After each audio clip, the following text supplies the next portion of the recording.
Hello, hello, and welcome to Conversations That Matter. I am Yorona Boster, certified speaker and communications coach, life coach, speaker, author, and podcaster. I live, breathe, and function at the intersection of communication and healthy, balanced leadership, helping people communicate with purpose and integrity with themselves and with everyone around them. Before we begin, I have a promise that I need to keep. My cousin asked me to share this reminder that donating blood is one of the simplest, most human ways to save a life. And if you're able to give, your small moment of generosity becomes someone else's second chance. And speaking of the way that we show up for one another, before our guest introduces himself, I also have a request for anyone listening or watching. As this series continues, I'd love your input on communication topics that interest you, because communication runs deep. In fact, it's deeper than most of us realize. So don't be afraid to stretch the limits of where and how it shapes our lives. Feel free to DM your ideas to me, drop them in the comments, or email them to me at yoronaboster.com. All right.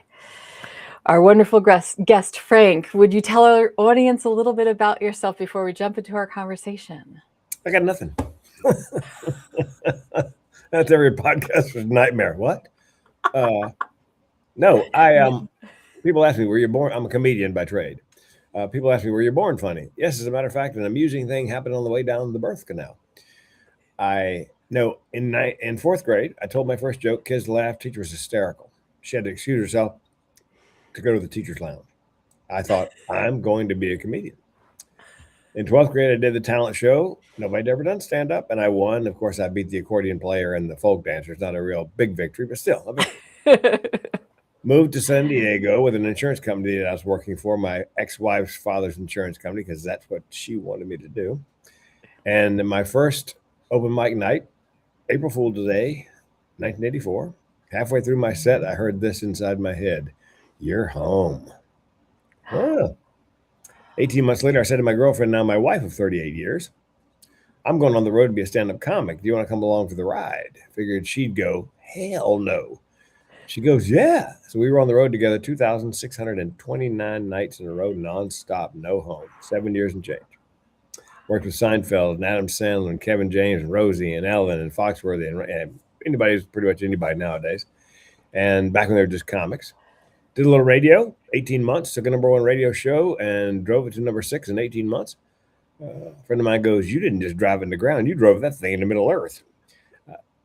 Got into the corporate comedy circuit, which pays a lot better than clubs. Did that to the last recession, then speaking, comedy, corporate, it all dropped off 80%. That's we lost everything in a Chapter 7 bankruptcy. My wife was devastated, and that's when I learned what the barrel of my gun tasted like. Spoiler alert, I did not pull the trigger. A friend of mine came up after a keynote last year. He goes, hey, man, how come you didn't pull the trigger? I go, hey, man, because you try to sound slightly less disappointed. And I'd always wanted to make a living and a difference, but I could never figure out how. What did I have to teach anybody? And I read a book by a woman named Judy Carter. So if you want to be a keynote speaker, it's Judy Carter, The Message of You, best subtitle I have seen in a while. Turn your life into a money-making speaking career.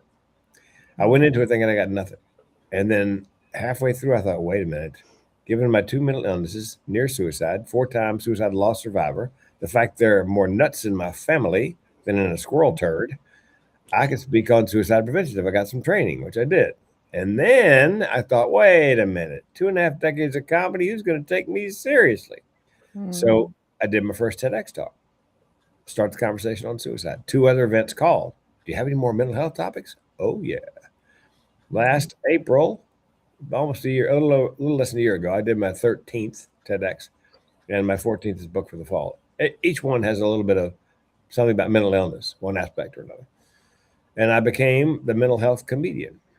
I wish I could take credit for that, by the way, but a friend of mine and I were having coffee, and I was casting about for a URL that had keywords, and he goes, Frank, I got it.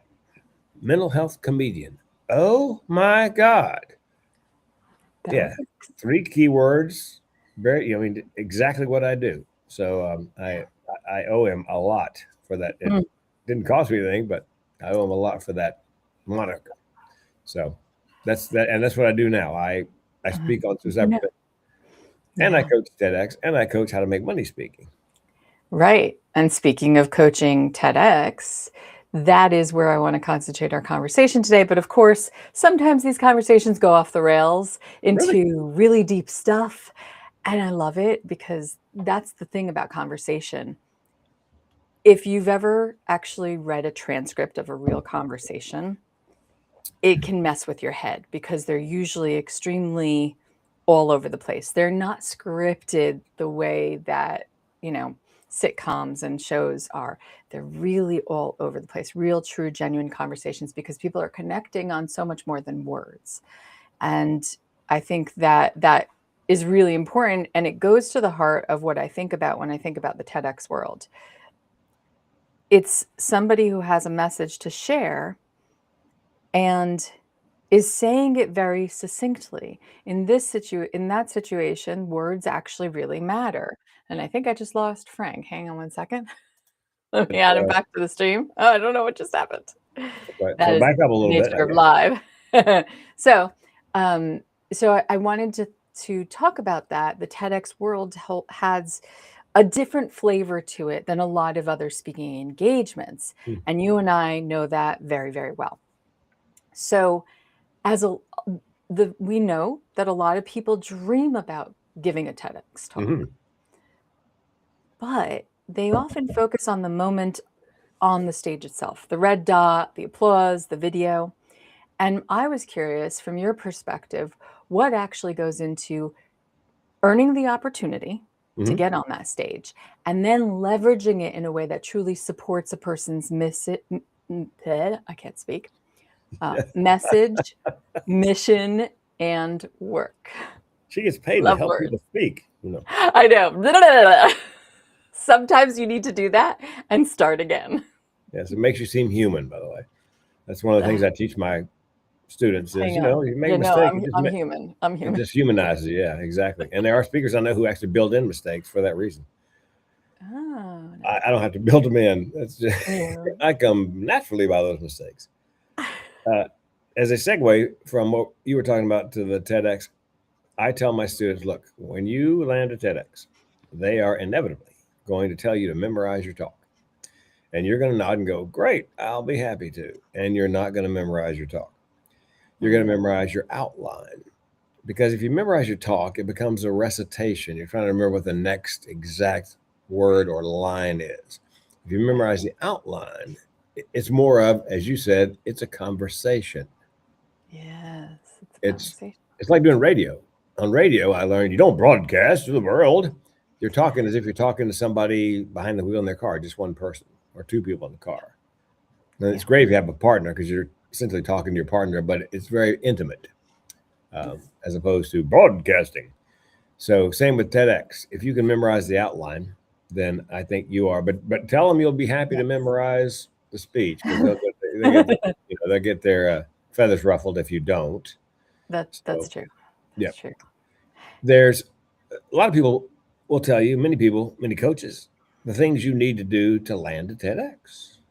That is I true. have a speech that I do called Six Things You Can Do to Kill Your Chances of Landing a TEDx. You do any one of these six things, you're headed for the no pile almost immediately, dismissed out of hand. Shall I? I can cover them in probably 2 minutes, Your Honor. Shall I cover the Yeah. six things you could do? Go for it because Okay. right now we're going to talk about what earns you the opportunity to get there. So yes, absolutely. Yeah. So if you do any of these six things, chances are you're not going to get the opportunity to do your TEDx.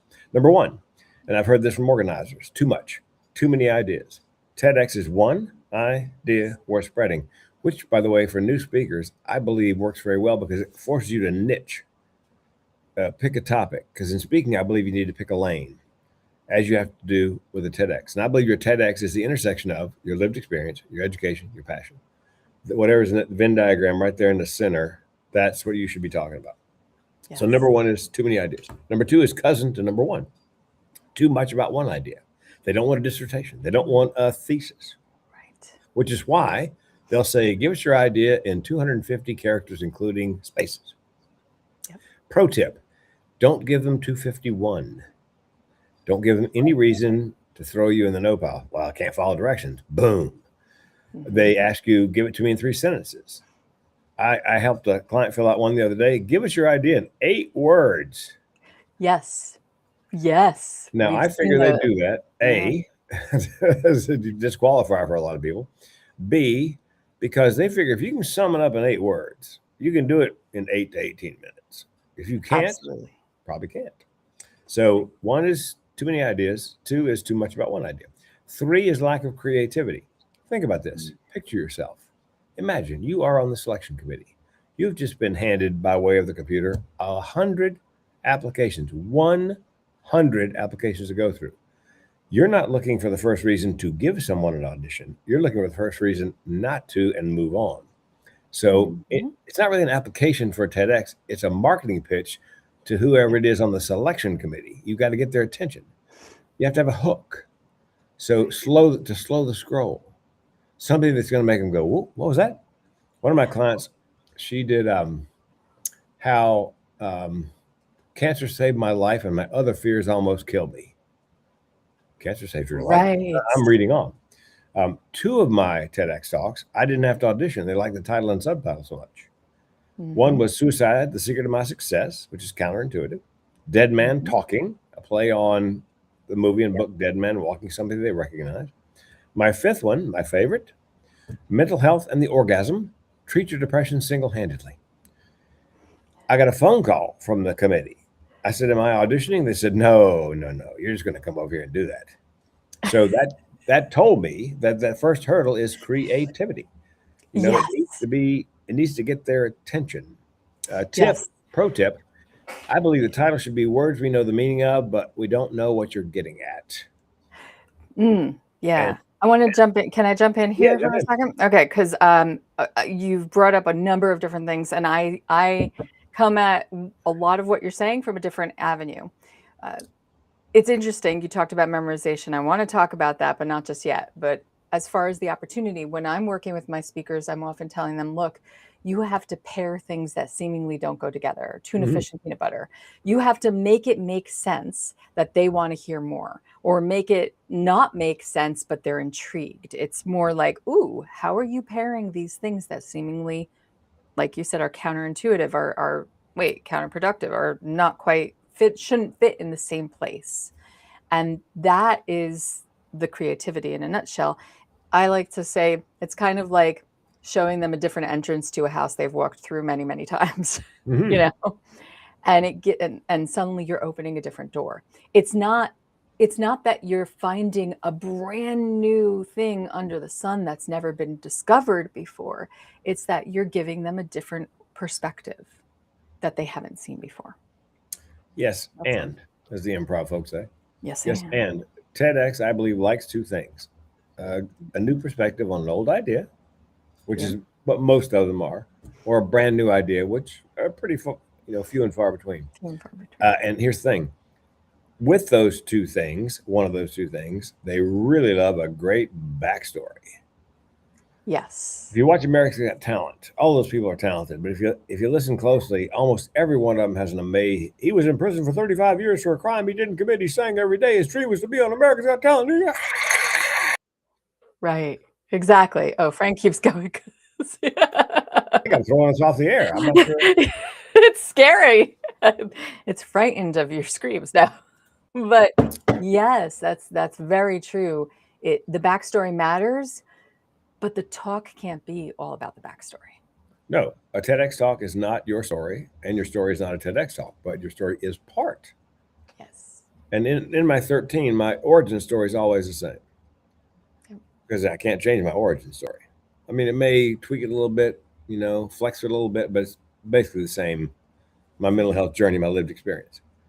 So yeah, it's I figure a third of your talk, maybe your backstory, a third what you learned and all that you went through, your heroine's journey, and then the third third is you're teaching them something. Here's what I'm gonna teach you guys. Exactly. So 1 is too many ideas. 2 is too much about one idea. 3 is lack of creativity. 4, hiring a coach that doesn't have somebody creative on their staff. Right. Unlike many of the coaching programs I'm aware of, I am the only coach. I'm not going to hand you off to an expert. So I wrote jokes for the Tonight Show for 20 years. I've been a comic for 40 full time. So relatively creative. And a friend of mine, Amy, signed up with one of the big TEDx coaching companies, and it's not a scam. It's a good company. They get people TEDx talks. I said, Amy, don't worry about it. They'll do a good job for you. 3 months later, she called me. She had applied to 80